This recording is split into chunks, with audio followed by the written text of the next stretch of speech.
Hello, you wonderful people, and welcome to another episode of Not Too Comic Book. This being a show where we're talking about TV shows that are adaptations of comic books. For today's episode, I'm going to talk about the season finale of Wynonna Earp as well as the season finale of Outcast. Like always, if I'm talking about something you want to listen to, you can always look in the description down below and put a time when I start talking about each of the respective shows. So, for example, if you want to hear what I say about the season finale of Wynonna Earp, you can skip to what I say about the season finale of Outcast. Sorry, I'm just kind of a little out of it at the moment. Nevertheless. Moving on to God, I'm screwing this up. I do apologize. This is all standing.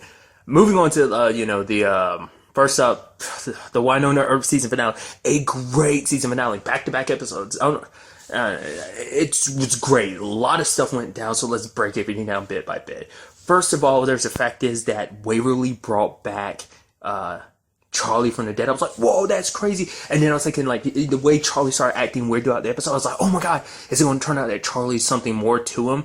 I was like, oh, because I was thinking, like, because she brought him back, maybe, like, he was like a zombie and he kind of served her now or something like that. Because I love all the secrets floating around, because Nicole never got a chance to tell Wynonna about Charlie, because he was already back alive by the time she got a chance to. And then no one told Nicole. Waverly didn't. Wynonna didn't take the time to tell Waverly about, like, the whole, like, oh yeah, like, what Kevin said last time, you know? So that was kind of interesting. But I love what that twist where it turns out, oh crap, Charlie is Julian. I kind of got that feeling because it was just kind of interesting. I was like, oh wow, we're giving him the amnesia story. I was like, oh, that's so interesting. He's like, oh, he has no memory. I'm like, oh, that's so interesting. You just dropped that near the end of the season like that. I was like, oh, okay. I was like, oh, what's that supposed to mean? The fact is he just showed up at Purgatory, and then it's like, oh wow, he recognizes his garden. He recognizes the ring. I was like, what does that even mean? And then Waverly was like, how would you know this place or something? And I was like, oh, no, don't tell me. And then she touched him and remembered, and because apparently with the ring, she could see the visions. I wondered it just because of, obviously him being Julian. Is that why that is? Is it because of originally his ring? That's why she could see the memories? Or is it also because they're related? I mean, I'm sure that all kind of flows into being the same thing. But that was crazy, which in itself is a messed up thing too, because when you think about it in the grand scheme of things, it's something Doc ends up bringing up too. It's like, oh, my best friend's great granddaughter ended up sleeping with her little sister's father, which in the grand scheme of things, it's like, well, you like hooked up with your best friend's great granddaughter, so it's like, don't try to cast stones and stuff like that, it's a little hypocritical. But nevertheless, I was just like, but still, that is kind of a crazy situation. Wynonna falling for him and stuff like that, and it turns out he's your sister's dad, and it's all types of weirdness. But it's just because he didn't remember. I did like because at first I was kind of like, like, it's so interesting because they brought it up, like, I find it so fascinating because it turns out the reason why Charlie didn't remember who he was because he was so lost, when he was pushed outside of the Ghost River Triangle. But he found his way back in because of Waverly. When she crossed over at the end of season 2 trying to see whether or not she needed to know if she was part Revenant or not, because she wanted to know if Bobo was her dad, and she crossed over. That was the light he needed to find his way. It guided him back to Purgatory, which is interesting because that's also the one moment in her entire life she ever left Purgatory. So it's crazy. Like, that one moment kind of set this all in motion, which is kind of sad and messed up because, like, Michelle went looking for him and he ended, I mean, Charlie, in retrospect, Charlie did pop up after Michelle had already left town, right? I think so. So it's kind of, did Charlie pop up while she was in town? I don't remember. I mean, they definitely never met, but I don't remember if Charlie was around before then or not. That's what I'm kind of blanking on. But either way, that's crazy. It does make you wonder, where the hell is their mom right now? Then after everything that's kind of going down, like, where is she? I guess I'll kind of get to that later. But there is a lot that went down, dude. Okay. So there's the taking down all those multiple beekeepers. There's those revenants kidnapping Wynonna. And I love that one revenant being like, dude, it's creepy that you keep trying to dress ladies up in your dead wife's dress. And it's just kind of like, okay. And the fact of the matter is, I'm skipping all over the place because I know I'm going to be just kind of blurring all the 2 episodes together. But also the fact is that Wynonna joined forces with the Revenants. Did not see that coming. But at the same time, it's like, it fits perfectly because of, like, in honesty, they are all kind of under this circumstance because of one person, and that is Bullshar.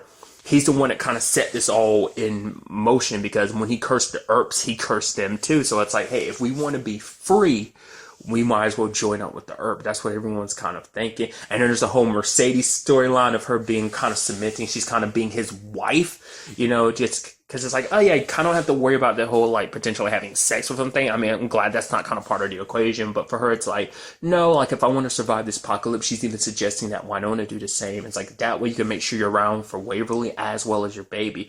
But she has a change of heart later on, and it's just because it's like, yeah, that's because it's you, Wynonna. You always kind of manage to do that. So, because it turns out Bullshar was afraid to touch her, and I was like, what the hell is up with that? Because every curse comes with a price to pay, and it seems by enacting this curse, connecting them all together, means that them touching would be the end. It would mean his downfall, his death, you know? So I thought that was kind of an interesting aspect.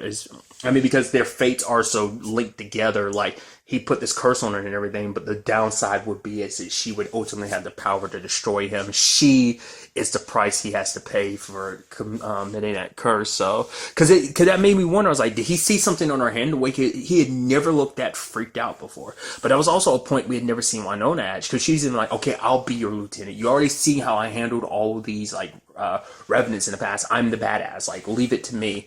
And then the fact is that, she was begging. She was like, okay, if you promise to leave my family alone, because that's all I've ever been fighting for. That's all I've ever cared about was my family. And you leave them alone, then I'll serve you. But then him freaking out like that was crazy. We kind of found, because I was curious about the whole Doc thing. I was wondering, did he get possessed at the end of the last episode? I was trying to figure out, I was like, what went down? What made him go haywire like he did? Because of tasting Charlie's blood. Like, he was already in a state of, like, he was already holding back his hunger, and Charlie just happened to be there, and then he bit into Charlie and tasted that angel blood. I mean, he probably got a whiff of it anyway, but to be fair, like, he was already around Charlie and controlled himself. Like I said, it was just that moment of weakness of just under the circumstances, and he just happened to bite Charlie, and it made him kind of lose himself, because I guess, like, angel blood is, like, that intoxicating. So it made him kind of lose himself, like, you know, even like the way he confronted Waverly, he didn't really kind of see her. So it's kind of crazy how everything kind of turned out like this. All the news kind of being broke to everyone. The freaking revenants, you know, Wynonna's talking about and I thought it was kind of a very nice moment of her being like, it's kind of this moment of like, it's something that happened at the beginning of the series that she doesn't talk about. She's like, in all honesty, killing is probably one of the few things I'm good at. Like, I've never really been good at anything besides that. Like, the first time I really used Peacemaker, it felt good. Because she kind of, you know, that also started to weigh on her eventually in season 1, like having to kill people. Revenants, no matter what the situation is, she was killing people, and it kind of weighed down on her.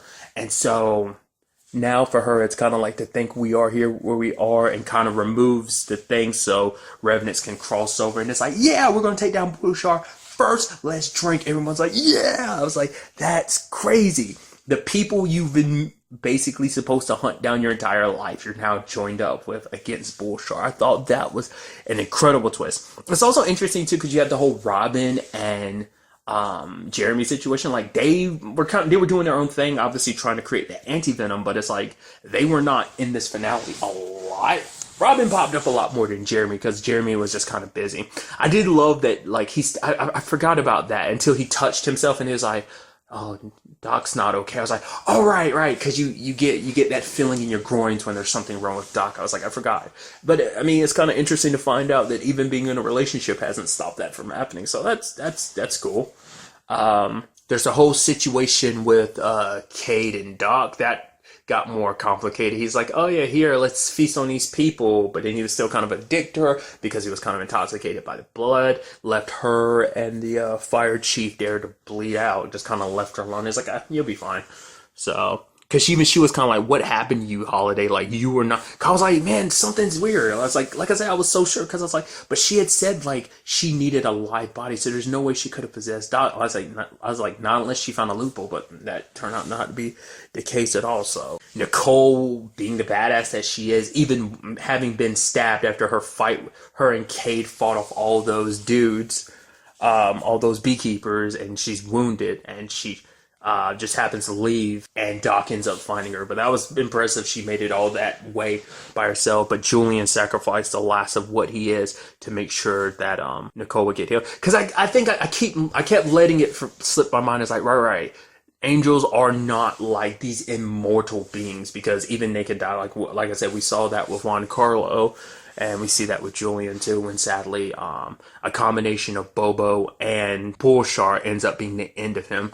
I'm curious, like, because obviously he kept asking people to let him out. He's still kind of being the Bobo he is. Just, like, especially because we had that moment between him and Robin, I thought was kind of interesting. Because even when it was all said and done, Robin was like, Bobo? Like, he felt something towards Bobo, because even he was kind of like, I don't know if you're a good guy or not, Bobo. Bobo, at one point in time, when he was human, when he was Robert, yeah, he made mistakes, but he was a good person. And it just becoming Bobo just made him to a bad guy. And it's like, maybe if they had listened to him and helped him out, maybe he wouldn't have gone down the path he did. But at the same time, it's just like, he did a lot of stuff, so you can't be forgiven. And Waverly ended him, and he was thankful for it.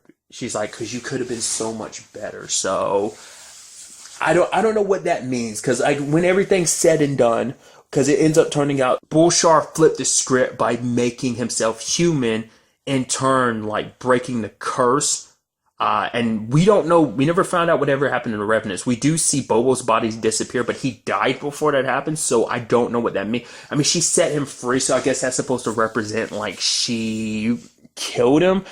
So it does make me wonder, did that previous Revenant she burned, did she kill him too? Or was it just this particular situation of like, no, I'll kill you. Like, maybe I'll destroy you so you don't have to worry about coming back if there is a curse. But like I said, later on when we see his body's gone and all the Revenants just disappeared. So it's like, did they go to the afterlife? Because they're all technically dead.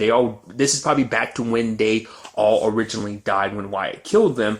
But the question, I mean, like I said, we don't know what happened to them beyond that. They just up and disappeared. Because I thought that, like, we saw what happened to Wynonna's eyes. I go, what the hell just happened? I was like, don't tell me Bulshar possessed her body. That's what I thought it was. It's like, no, that was the curse being broken. Her no longer being, like, the special bloodline that they are anymore. I was like, oh, interesting. And because I was like, why did they just disappear? So I guess like they just went to whatever, because even she wasn't sure what was going to happen to them when it's all said and done, but she was like, at the very least, no matter what, we'll all be free when it's all said and done. So you had Jeremy blending Bulshar's hand with Robin's blood, because it's like apparently Robin has some immunity to it. Like, was that ever really explained why he does? I mean, it just seemed like he naturally did, because like even when he had the seed in him, he fought it a little bit. Because he did. I mean, I guess it's also because for whatever reason he had his natural connection to Bulshar for whatever reason. I guess whatever it is in his bloodline prevented him from being completely taken over, and that made it so like the beekeepers never saw them. And I love freaking Nedley. He's being like, he walks up, like after it's all said and done, they killed all the beekeepers. He makes some RuPaul reference. And then Robin's like, oh man, I've heard about that show. I've never watched it. And he's just like, get your life together or something like that. I'm paraphrasing, but it was something like that. I'm like, I love you, Nedley. Came in to save the day. You're like, I just came in here to get a spare t-shirt. Now I got to save the day. It's just Nedley having his badass moment. And it really tripped me out when it was all said and done, when Wynonna ends up drugging Nicole, Jeremy, and Robin, because she didn't want them to get mixed up in this fight. Like, yeah, she knew they'd be by her side during this, but she knew it was something she had to do. And if she failed, she couldn't look them in the faces if that happened. And then Waverly went over to go check on Nicole, and I was like, oh, I guess that's her. Oh, I guess she got knocked out too, because I didn't see her pass out. Just like, no, Wynonna didn't drug her. Also, we had Waverly putting a ring on that finger, which sadly Nicole never got a chance to say yes to. That was kind of sad, which is even sadder later on, but we'll get to that when I get to it. Now, it's kind of interesting. He's mortal, but he's not really mortal, because he's still doing the whole snake thing. I mean, how can you be mortal when you're a snake? I guess, like, even snakes are mortal to a certain extent. Because I love when Wynonna's fighting him and stuff like that. And it is interesting, like, how she broke it down, because it was like there were two angels, Juan Carlo and Julian. Which is interesting, too, because he pointed out Julian himself, him and Juan Carlo never actually went inside the garden. They were meant to protect it, but they never actually found it. Also, it's pretty dope, like when Bulshar is using Peacemaker to get in, he turns it back into a sword, and it goes into the slot. So I thought that was pretty impressive. And then you had Waverly basically dubbing Wynonna a hero and throwing her the blade and it glowing blue like that. Like, what does that exactly signify? Because remember, like, the Peacemaker has done that from time to time. When it came to her killing Willa, it glowed like that. When it came to firing a special bullet, it glowed. I don't remember if it glowed blue, but it definitely glowed different when she was killing the widows last season. So I don't know. I think it's just like registering as like, oh, this is a special moment. This is that special kill type of thing, you know? But Wynonna and him have a sword battle, which I wasn't expecting this to kind of come down to that, but that's pretty sick. And she ends up killing him, but he takes a bite out of her at the last second. And Waverly's stuck on the stairs. Doc shows up, spits the poison out, which later on when he's able to cross the stairs, I'm only assuming, like, because Julian did say, like, the fact is that Doc could pick up the blade shows that his heart wasn't complete, that his soul wasn't completely compromised. So it does make me wonder, does that have something to do with it? Because even Wynonna was like, you have to be mortal to cross, and he did. So I'm assuming, like, maybe when he spit out Bolshar's poison, like, it killed whatever he was. Like, maybe something in Bolshar's blood, like, didn't mix well with his... Well, to be fair, it kind of... Well, remember, he made himself human with whatever thing he cast to remove the spell. So I guess whatever was in his system was... Well, it was in now Wynonna's system. So when Doc bit her to get the poison out, it ended up reversing the effects on him. So he decides to go into the garden where Waverly was dragged into, and she's like, Waverly doesn't even have a weapon, and he's like, I am the weapon, and it's like, dude. And then he had the nice job of playing the opening music at the end there, so there's that. So it's like, Bolshar is dead. It's all said and done. But stairs are going. It's kind of interesting, because at first, just really quickly, I thought the whole wings thing, like, I thought only... like, certain people could see the wings just like the whole stair thing, but it's like, no, I guess even Wynonna could see his wings. Because even Wynonna was like, holy crap, he's got wings. Like, so I thought that was kind of interesting, but nevertheless, so it was just kind of a little side note. She goes back, she finds that Nicole, Robin, and Jeremy are gone, and then she looks around like the only people left in town is her and Nedley. Someone, the name Valdez, was scribed into her wall.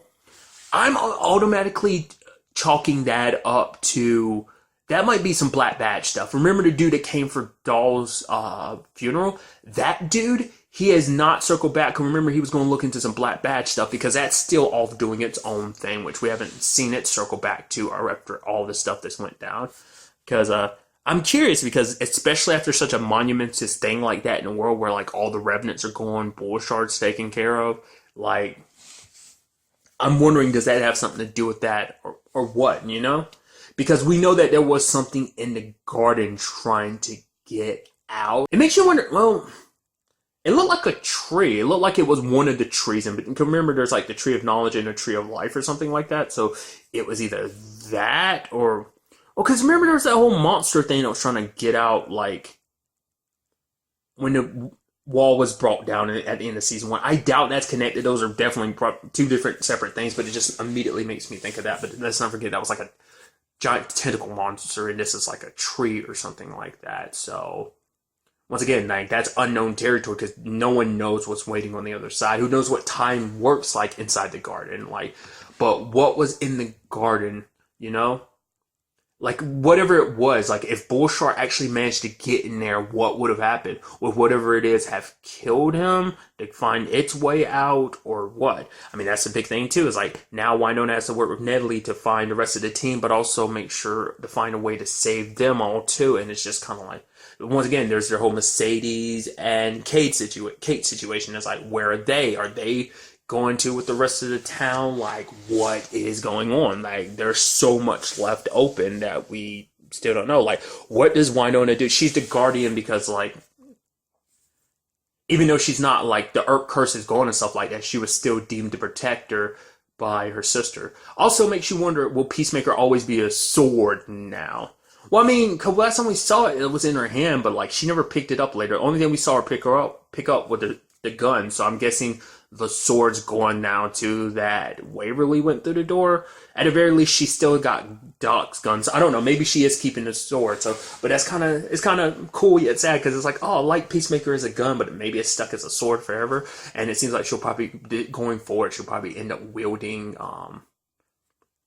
his pistols, just kind of her way of kind of keeping up with him while also like being her main means of fighting. So, like I said, a lot of stuff went down, and I'm so curious of what this could mean for the future. Wynonna Earp is returning for a 4th season, and I'm so interested to see what they do with it. Like I said, because it seems like the main thing of the show has been tackled. Obviously, there's new threats, but like I said, it's kind of stuff associated with the Guardian of Eden, so that's definitely interesting. And it's like, how would you go about opening that up again? Like I said, what's this whole Valdez situation?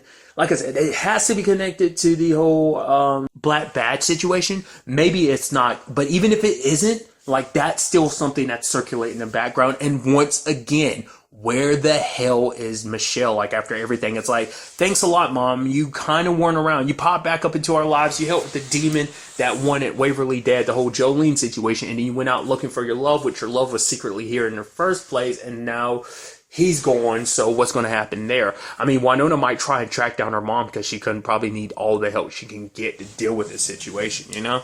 Maybe when it's all said and done, we'll end up seeing the twist be that, the Revenants are up and about, like kind of regular people now, just kind of scattered around. Maybe they don't have any memories of their time as Revenants. Like I said, the fact is they just disappeared kind of makes me think like that's something that might never be answered. But I mean, who knows?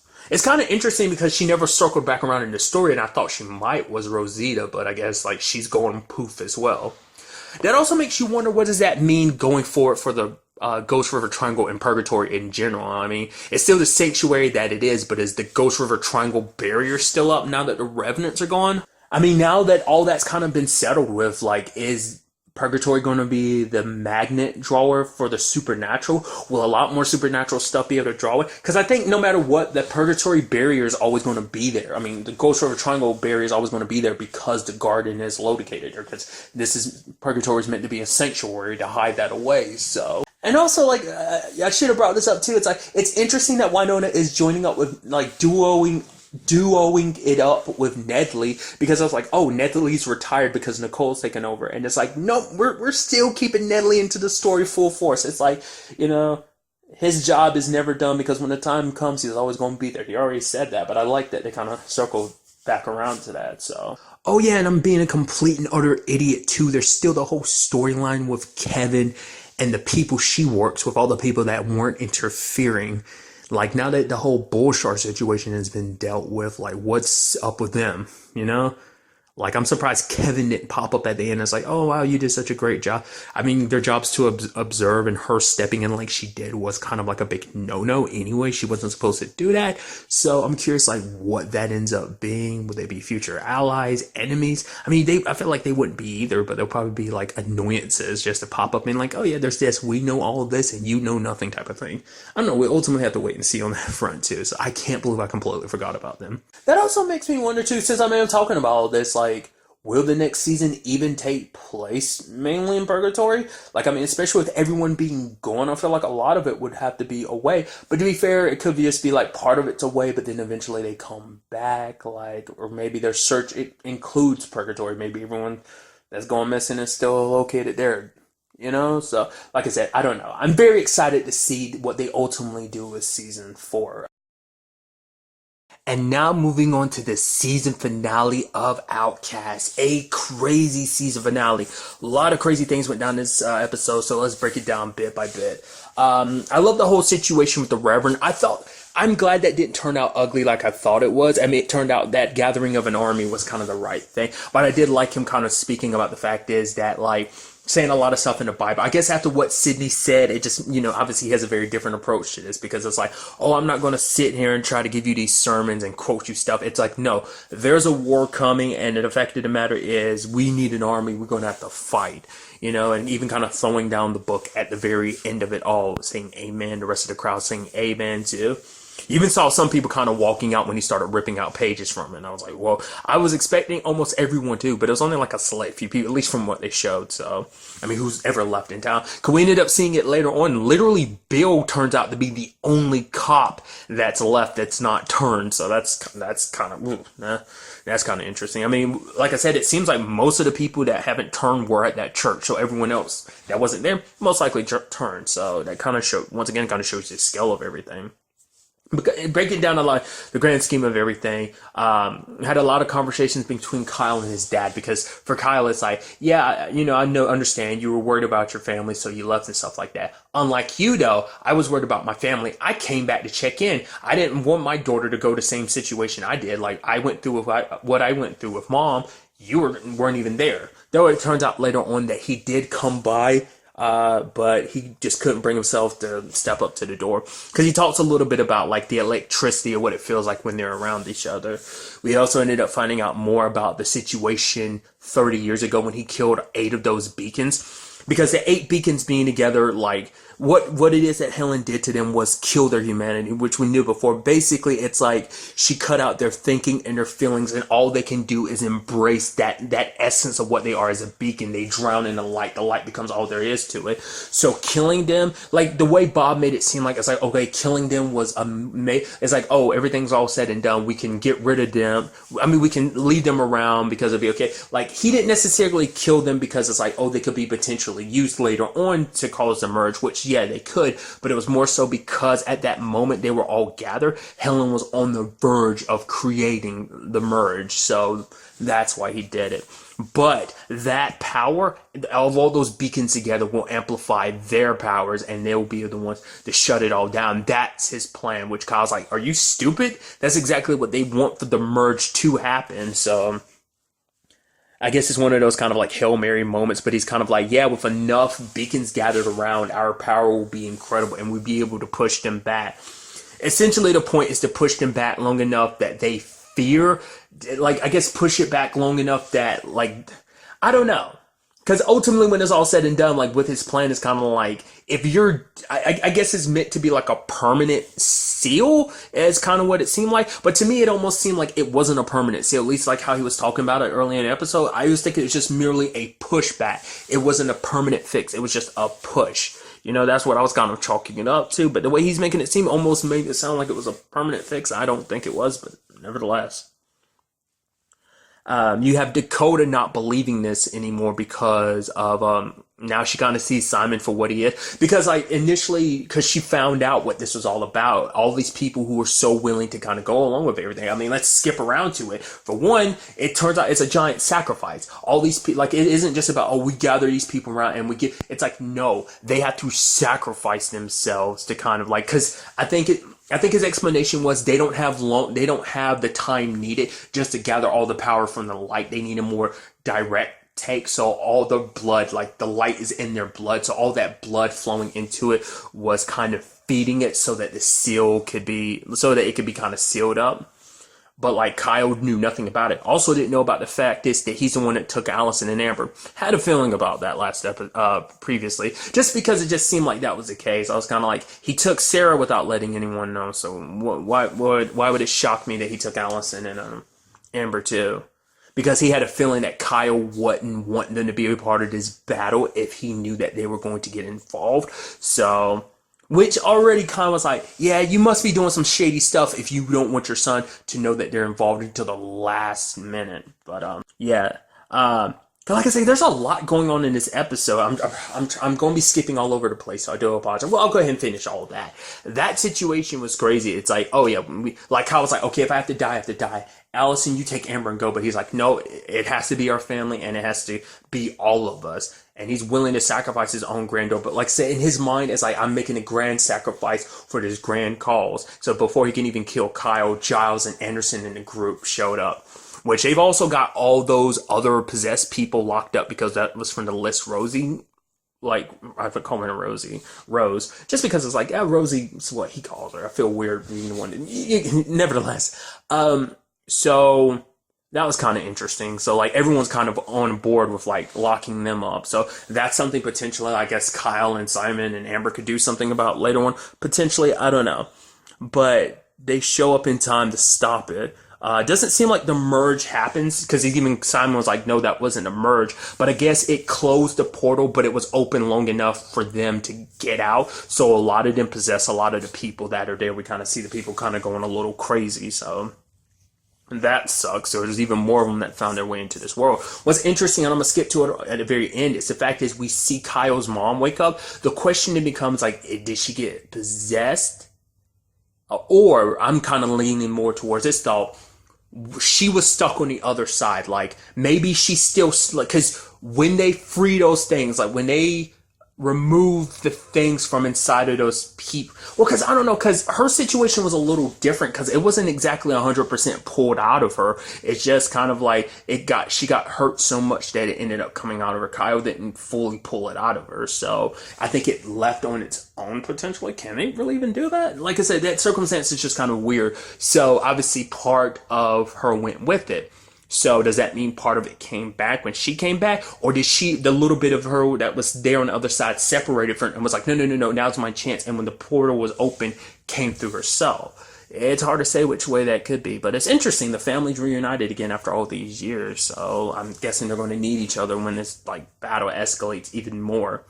Because, like, you know, Simon's like, oh, you don't know what you did, Kyle. Like, they're not done with us yet. Because, like, if Kyle had done what he had done, it would have been the end-all, be-all. But it's like, just because you're willing to sacrifice your son doesn't mean that he's willing to sacrifice his daughter for that cause, So that's something to think about.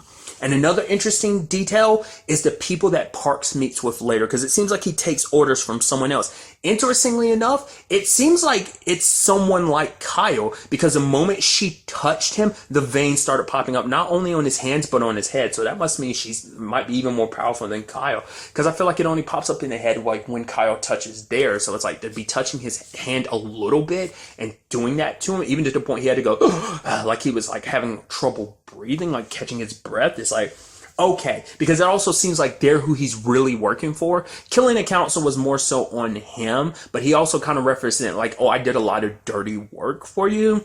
And they were even like, oh, what happened to Sydney? And they're like, yeah, we haven't seen him. And he's like, I haven't seen him either, which he hadn't. So what's interesting to me, though, is it seems like she's not the only one, because she kept saying we. So there must be a group of people like her, where there's a group of people like Simon, Amber, and Kyle, that family trying to stop it. Maybe there's a group of people like them trying to get it to come on, because they were like, yeah, where Sydney was the one that was kind of keeping in charge of handling that, you're going to be the one to do it from now on, like to keep an eye on that family, because what they can start, they can stop. So it's so interesting. So it's like, if they are them, if they're like the Barnes, it's like, then why would you want the merge to happen? Like, are you going to take advantage of this world? In what shape and form? Like, because maybe they're planning on, like, there's some, like, organization that plans on taking advantage of it, because, like, with their abilities, they'd be able to run it. Like I said, that depends on if everyone else is like her. Like, that's very interesting, introducing a character like that. Like, there might be people who could handle this situation who are trying to take advantage of it like that, which is very interesting. Then you have Parks and the whole Megan situation, which is very interesting. Because like Megan was handling the Blake situation the way she was, and she kept looking at the clock. I'm like, what's she expecting from the clock? And it was like, oh, she was trying to time it so that Blake would try to leave with them, while Parks, she kind of planned that out pretty perfectly. And Parks came in and it turned into a whole thing, because he was like, oh, we're not going to be your experiments anymore, because, it's like, because once Amber stopped, I guess there's really no point to be as part of this anymore. So it's like, no, we're going to go to Amber. I was like, because I knew she was lying, because I was like, does she like think she knows where Amber is? I was like, no, maybe this is taking place before Amber was taken. Like maybe like Megan's story doesn't take place at the same time. Like that's what I was kind of thinking. But it's like, nope, turns out that's not the case at all. It's just simply like she was lying, because I was like, yeah, you wouldn't know where Amber is. Which really quickly, I should talk about that. It's kind of interesting. We see Kyle kind of tap into his powers a little bit more, because his dad kind of teaches him to basically do what Amber did when she was finding him in the hospital and knew that he was still alive, because she could see his light, and now he can like search people's lights too. Which is interesting. That I guess that's the reason why he was telling Kyle to look for her light, because he knew Kyle was inexperienced. Plus, he knew Kyle wouldn't be able to distinguish her light yet, because like there were other beacons. I'm sure like she was being held in she was in the same place other beacons were, so their light was probably overshadowing hers. So I guess that was more kind of further manipulation from him. But with the whole Blake and Park situation, we have Megan leaving with Holly, and it's like we can't trust anybody. So I'm curious to see where that takes them, because it also comes down to the situation about her baby. Because Parks brought up an interesting situation where it's like, yeah, that we don't know about your baby, because it seems like Megan's not the only person who's been possessed, who's gotten pregnant, but it seems like the body fights it like an infection, so the baby never comes to term, which is sad.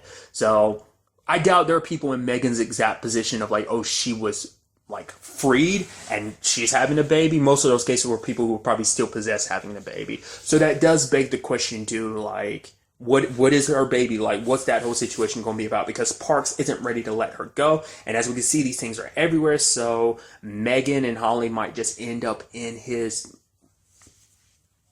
net anyway. Then there's the whole situation of like, because they're most definitely leaving town, because they can't be anywhere near all this. But like I said, it's a worldwide thing. It's just only a matter of time. So what about Kyle and them, Because I'm sure, even though she was making excuses, probably what she said probably holds some truth. That basically, if Amber does anything like that affects those creatures, it's going to affect potentially her baby, and she's worried about it because she can't lose that baby, because that baby and Holly are the only pieces of Mark she has left. So there's that complicated situation on top of it. So we also got to talk about that Martin situation. That was sucky. It makes you wonder, did Martin know going there that was going to happen? Is that why he changed his mind, or what?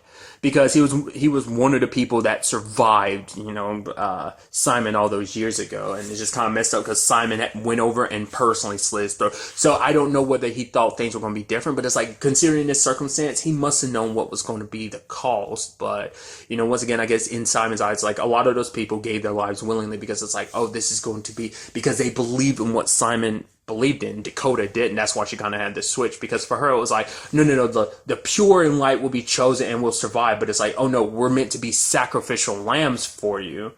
Like, no, that's not the plan. Like, I believe so much in this light, which is why she went to Anderson, because she's like, you should understand more so than anyone. You believe something so wholeheartedly, and then it kind of turns out not to be true. Because not only did you convince yourself, you convinced other people that this is the truth, So kind of having the situation he had before. So I'm very interested to see what that potentially all means. Because there's also that moment, because I almost thought like Kyle and Simon and Amber, because they were being lifted in the air, we still don't know if nothing did happen to them in that time frame. There was this moment where Allison was running and she got hit by like some energy from it. So I doubt she was possessed, because maybe whatever it is that hit her bounced off, because once they've been purged, they can't be repossessed. That's the whole thing. We do know that's 100% confirmed. So whatever it was bounced off her, or maybe it landed in someone else because of that, or maybe it's just the energy from the portal and it just happens to like hit near her, but she's actually okay and 100% fine.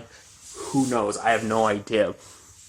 But now because the crazy thing is now, like, this is a battle like no one knew about before, but now is a battle that everyone is at the centerfold for. And doing what they did probably can't happen again. Because for one, Kyle won't let that happen again. It was probably a once in an opportunity situation. And for one, they would have to go through the trouble of gathering a whole bunch of other beacons too. So that'd be a whole issue in itself. But Kyle would never want to be a part of that again. So he wouldn't go along with his father's plan. So it was literally that one shot to do it. But he's telling his dad there has to be another way. I was literally wondering, I was like, is this going to end with Kyle having to kill his dad or something? Or I thought, well, maybe Amber's going to end up pushing him and he's going to fall on a knife or something. Turns out not to be the case. But still, that is a crazy situation to find themselves in. I'm so interested to see where this all goes and what this is all about. Like I said, it's just more and more pieces to this mystery. There's a lot of stuff I feel like we still don't 100% understand. Like I said, for example, like the whole Megan's baby thing, like the whole pure thing, like the whole, like, why Blake being isolated made him pure. I guess it's because you don't get attached to the human attachment, like when they're in those, much like when Helen was removing the human side of the beacons, maybe their human sides kind of pollute them a little bit, but because he was isolated, I don't know. There's something in like, you know, that he gained an immunity from everything. So I don't know, like, what's up with that? He ultimately ended up killing Blake, so that's interesting, especially considering all the visions that Blake had about this all. It didn't go down the way he thought it was, because he was thinking like Kyle and Amber were going to be the ones to end it all, but it's like, I guess he saw a potential future, or he saw what was leading up to it, but it didn't go down the way he thought it would. Which kind of is interesting, because he was so afraid of this vision, yet that vision didn't really come to pass, and he ends up dying too, so... I mean, mainly because for Parks, it's like, yeah, Megan and her baby are a good enough solution for me. They'll prove to be better test subjects than you, because he's too much of a wild card, too much of an issue, so... And like I said, I'm very interested to find out about that lady and whatever group she is, like what their whole deal is. Especially eventually, you know, Kyle's going to cross paths with them, because she's taken, her and her group have their interest in him because of this whole merge situation. So it's kind of interesting, because a lot of like I said, one of our main baddies was Sydney for such a long time, and now he's removed from the situation. To be fair, he was just one piece of a much larger puzzle. So I'm wondering, is anyone going to fill that role? I mean, to be fair, we know Parks is supposed to fill that role and looking over Kyle and stuff, but is he filling that role? Is he supposed to be the new Sydney? It does seem like it's affecting him a little bit, because there's that moment he was kind of reaching for his ear, because it seemed like, yeah, like his body's starting to break down too. So, and is that going? Obviously, that's going to be an issue going forward for all the new ones coming into this world as well. So, I'm so curious to see what Rome is going to look like in the future, because of this division of just like it literally being the centerfold for this war.